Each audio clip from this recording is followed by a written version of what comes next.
പാലക്കാട് ജില്ലാ പഞ്ചായത്തിലേക്ക് പല്ലശ്ശന ഡിവിഷനിൽ നിന്നും മത്സരിക്കുന്നത് CPIM-ന്റെ ജില്ലാ സെക്രട്ടേറിയറ്റ് മെമ്പറും അതേപോലെ തന്നെ തൊഴിലാളികളുടെ ഒക്കെ നേതാവായിട്ടുള്ള TM ശശിയാണ്. ശശിയേട്ടാ, എങ്ങനെയുണ്ട് പ്രചാരണമൊക്കെ കഴിയാറായില്ലേ? പ്രചരണം വളരെ നല്ല രീതിയിൽ കടന്നുകൊണ്ടിരിക്കുന്നു. ആളുകളെല്ലാം വളരെ ആവേശത്തിലാണ്. തൊഴിലാളികളുടെ ഇടയിൽ ഉണ്ടാകുന്ന സ്ഥിതി വെച്ചാൽ ഇവിടെ വണ്ടാഴി പഞ്ചായത്തിലെ തൊഴിലാളികളുടെ സ്ഥിതി എന്താ വെച്ചാൽ വളരെ വളരെ രസകരമാണ്, സന്തോഷകരമാണ്.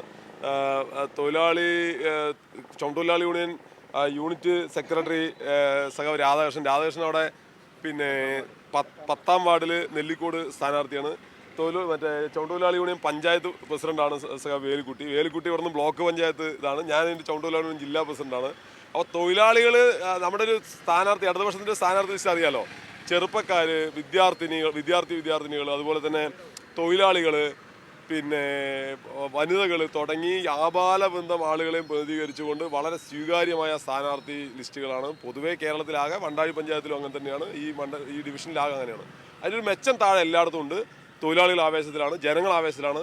അതിനപ്പുറത്തേക്ക് എനിക്ക് തോന്നിയത് ഈ കഴിഞ്ഞ കുറേ ദിവസം ഇറങ്ങിയപ്പോൾ കഴിഞ്ഞ തവണയും നമ്മൾ ഈ ഫീൽ ഉണ്ടായിരുന്നുള്ളതാണ്. അതായത് സംസ്ഥാന സർക്കാരിൻ്റെ ഭരണത്തിൻ്റെ ഒരു മികവ് നമുക്ക് താഴെ എവിടെ പോയാലും അതിങ്ങനെ ഫീൽ ചെയ്യാൻ പറ്റും. എനിക്ക് തോന്നിയത് ഏറ്റവും നന്നായിട്ട് തോന്നുന്നത് 2-3 കാര്യങ്ങൾ. ഒന്ന്, സർക്കാരിൻ്റെ ക്ഷേമ പ്രവർത്തനങ്ങൾ ജനങ്ങളെ നന്നായിട്ട് എന്താ പറയുക, അവരുടെ മുഖത്താ സന്തോഷമുണ്ട് ക്ഷേമ പ്രവർത്തനങ്ങൾ. രണ്ടാമത് തോന്നിയത് ആരോഗ്യ വിദ്യാഭ്യാസ രംഗത്ത് മാറ്റം, പശ്ചാത്തല സൗകര്യങ്ങളുടെ മാറ്റം. അത് നമ്മൾ ആളുകളുടെ അടുത്ത് പോകുമ്പോൾ നമ്മൾ ആളുകൾ അറിയുന്നുണ്ട്, തൊഴിലാളികളുടെ അടുത്ത് പോകുമ്പോൾ തൊഴിലാളികൾ അറിയുന്നുണ്ട്.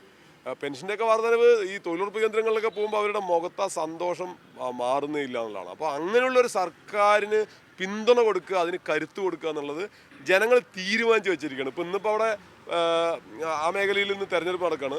ഇവിടെ ഇതാ 11-ാം തീയതി ഇവിടെയും കൂടി ആകുമ്പോൾ കേരളം കഴിഞ്ഞ തവണത്തേക്കാൾ കേരളത്തിലെ മികച്ച മുന്നേറ്റം ഉണ്ടാക്കും.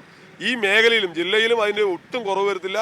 ഞാൻ മത്സരിക്കുന്ന പല്ലശ്ശന ഡിവിഷനിലാണെങ്കിലും ഈ 4 പഞ്ചായത്താണ്, വണ്ടാഴി, മേലാർകോട്, പല്ലശ്ശന, എലവഞ്ചേരി, ഈ 4 പഞ്ചായത്തിലും മികച്ച മുന്നേറ്റം കഴിഞ്ഞ തവണ ഉണ്ടാക്കുന്നത് യാതൊരു സംശയമാണ്. വികസനം തന്നെയാണ് പ്രധാന ചർച്ച. അത്ര തന്നെ, വികസനം തന്നെ ചർച്ച. വേറെ ഇപ്പം എന്ത് പറയാൻ? UDF-നും BJP-ക്കും വികസനത്തെക്കുറിച്ച് പറയാനില്ലാത്തതുകൊണ്ടും ഈ കേരളത്തിലെ ഗവൺമെന്റിനെ കുറിച്ചോ പ്രാദേശിക ഗവൺമെന്റുകളെ, അതായത് തദ്ദേശ സ്ഥാപനങ്ങളെ കുറിച്ചോ കുറ്റം പറയാനോ മോശം പറയാനോ ഇല്ലാത്തത് കൊണ്ടാണ് നുണപ്രചരണങ്ങൾ. നിങ്ങൾ അവരുടെ വാഹനങ്ങൾ ശ്രദ്ധിച്ചാൽ മനസ്സിലാവും. നുണപ്രചരണങ്ങൾ ആളുകൾക്ക് ബോധ്യമാവണ്ടേ.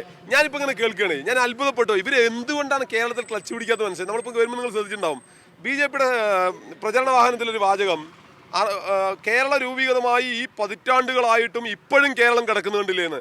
ഇങ്ങനെ പണ്ട് യോഗി ആദിത്യനാഥ് ഇവിടെ വന്ന് പ്രസംഗിച്ചപ്പോഴാണ് യോഗി ആദിത്യനാഥിനെ ട്രോളിക്കൊന്നത്. ആളുകൾക്ക് ഇപ്പോഴത് മനസ്സിലായിട്ടില്ല.